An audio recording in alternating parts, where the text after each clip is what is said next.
There was a boy who ran every night, not for exercise, not for health. He ran because stopping meant thinking, and thinking meant facing himself. His name was Arjun, 22 years old, college dropout, no job, no plan. Every evening as the sun went down, he would lace up his shoes and run through empty streets. People thought he was motivated, disciplined, fit, but the truth was darker. He wasn't running toward anything. He was running away from questions he didn't want to answer. What are you doing with your life?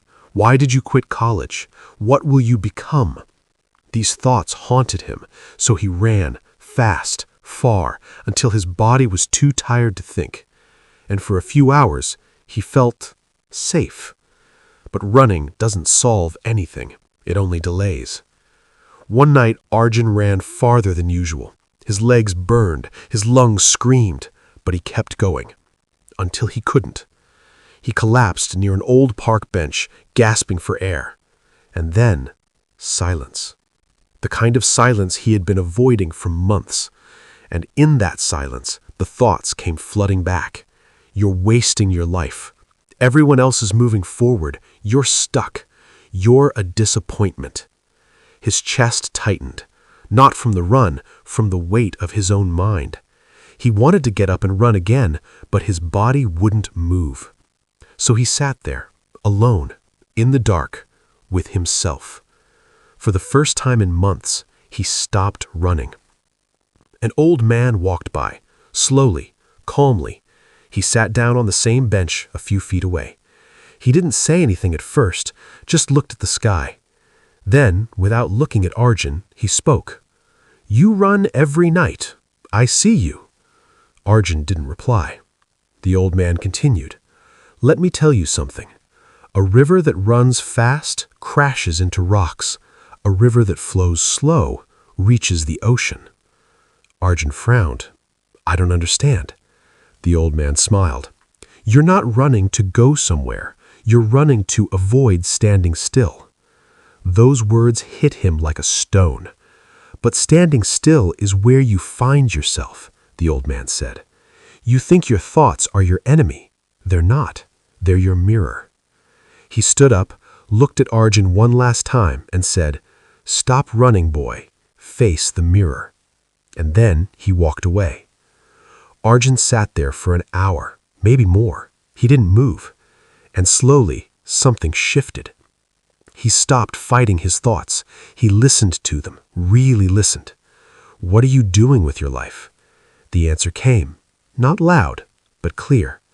"I don't know, but running won't help me find out." "Why did you quit college?"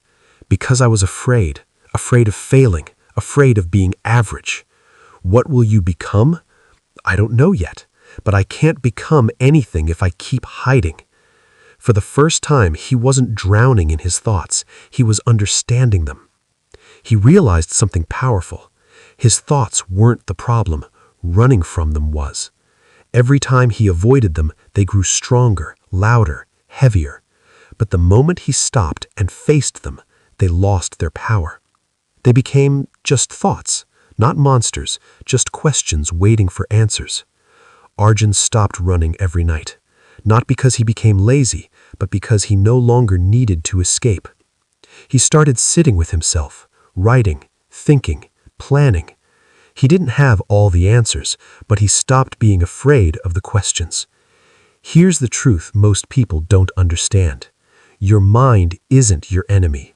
Your fear of your mind is. When you run from your thoughts, they follow you everywhere, in your sleep, in your work, in your relationships. But when you stop and face them, something strange happens. They become quiet, not because they disappeared, but because you're no longer afraid. Discipline isn't about controlling your actions. It's about controlling your relationship with your own mind. The strongest people aren't the ones who never feel fear or doubt. They're the ones who sit with it, face it, and don't run. Arjun still runs, but now he runs because he wants to, not because he's escaping. He's not perfect. He still has bad days, overthinking nights, but he's no longer afraid of them because he learned the hardest lesson of all. You can't outrun yourself, but you can stop, turn around, and finally meet